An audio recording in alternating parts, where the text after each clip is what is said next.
Would you like to know how to make this fudgy almond frangipane? Well, watch this video, you'll find out, but before you do, please like and subscribe, and welcome back to a new year.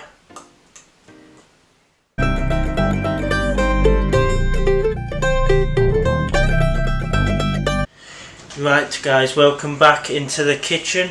I've got two jobs to do before we start baking, and that is to weigh the ingredients out. As you can see, I've done the frangipane ingredients, and we also need to preheat the oven to 180 degrees Celsius or gas mark 4. So everything for the frangipane is here. I've done everything for the other ingredients, but we're going to start by creaming the butter and the sugar. So butter straight in. I've also diced it so it's easier for the machine, and I made sure it's room temperature. So you add the sugar and you want to mix it for about 5 minutes. We'll mix it for 5 minutes.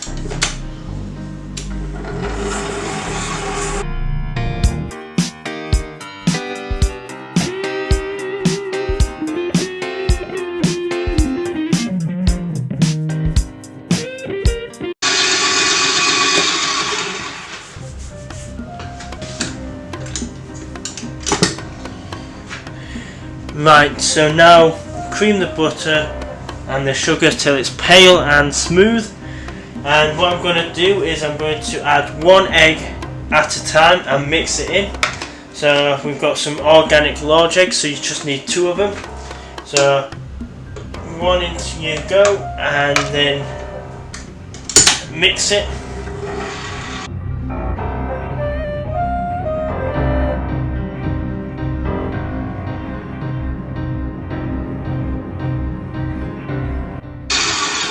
And then your second one.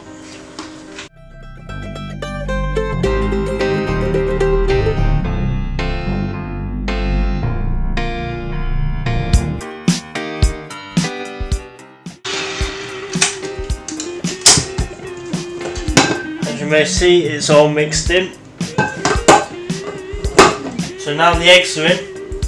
Literally your flour, you only need 15 grams, and then your almonds, so that is 125 grams of ground almond.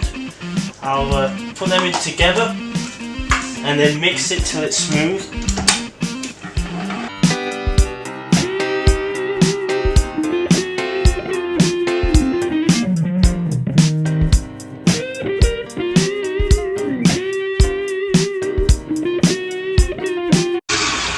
Right, now because the mixture is smooth, you can either use amaretto, disaronno, or if you just want non-alcohol, just use almond flavouring or essence or extract. And you just need 1 tablespoon in, and then mix it again.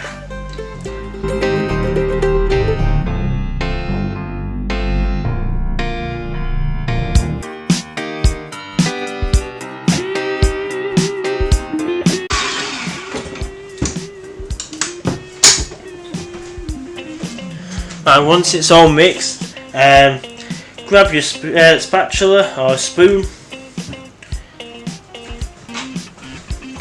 and use it to make sure everything is combined. And then I'm going to come across with the lined baking tin. Right guys, so this is the only square tin I've got. You can change the size. What I've done, so each of these grooves is 1 inch. You can buy these on Amazon, England, anywhere. And so each of these grooves are inches, so I've done 6 by 6 inches. So if you want this recipe, you can do that, or if you want to do muffins, you can just do muffin cases. It works both ways. I'm going to just put the cake mix in.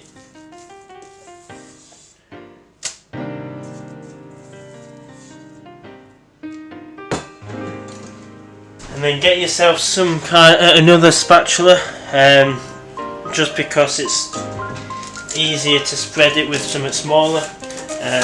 a small palette knife, and then just going to push them to the edges.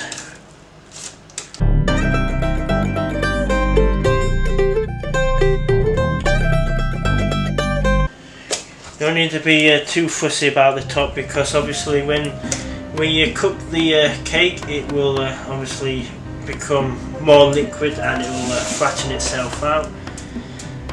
If you want to tap it on the side, that will kill all the air bubbles, so it won't be uneven. Into the oven. As I always say on my videos, always try and put it in the middle of the oven.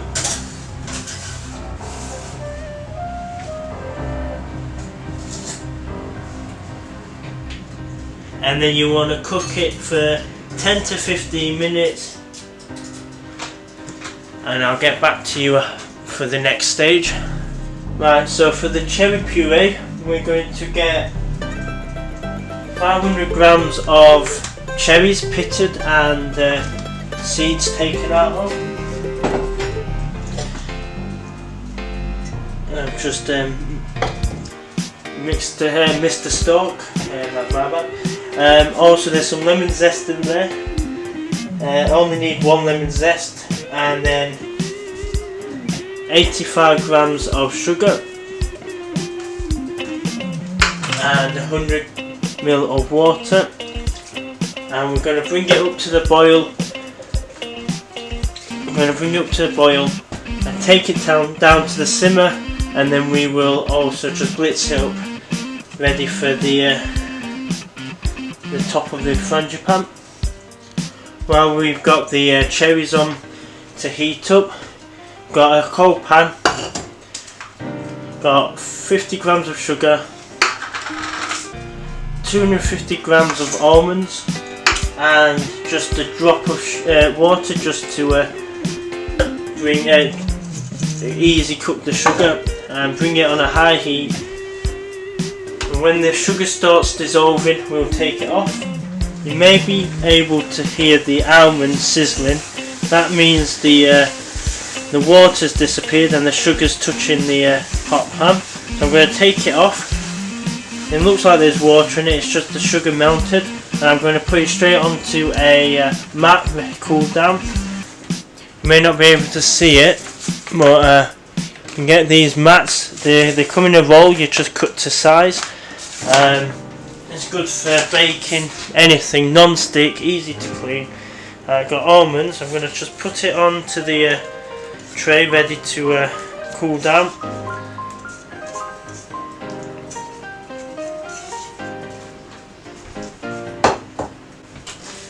I'm just going to spread it to the end of the mat. Just like that, and you're going to leave it to cool down fully before messing with it. Leave it there, and I'll come back when the cherries are finished and I'll show you what to do with them. So after 15 minutes, take it out. It should seem to be raw in the middle, but that's what you want. It is cooked. If you press on it, especially around the edges and then further in, it should sort of slowly come back up. So we're going to leave that to cool down, and while I do that, I'm going to wait for the cherries to blitz up, and then we'll get straight back. So I've just poured some of the mixture into it. I've blitzed it till it's smooth, and then I'm going to just leave that to cool down for just an instant. Well, I'm going to leave that stuff in there, and that's good for jam, which I'll show you at the end what I'm going to do with it. I'm just going to wash this, take out, and I'll show you the next. So while this is hot and still in the pan, I'm going to get the hot pureed cherries. I'm just going to pour it on top, and I'm going to use a spoon because you don't want too much on it. You just want to coat the top.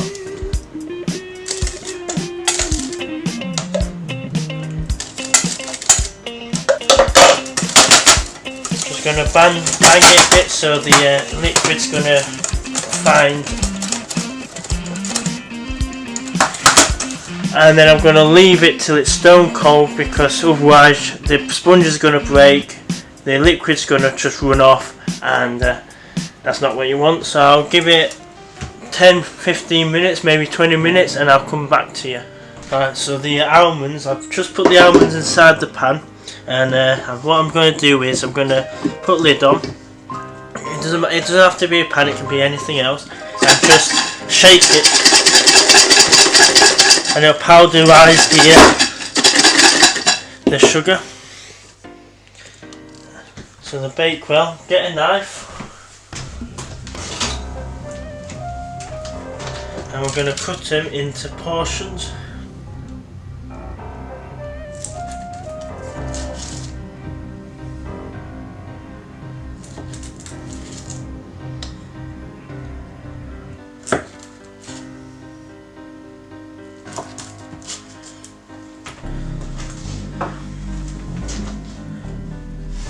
I'll show you how I'm going to plate this up and make it look really nice. Before I put it on the plate, just quickly going to garnish it off, so in case you don't want to make the plate messy, so just get loads of almonds, put it across the sponge. Big pieces you can break, small pieces work.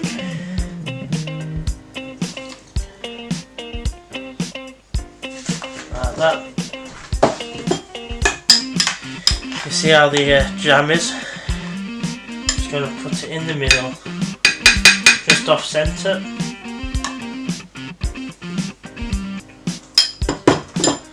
Get your Frangipane,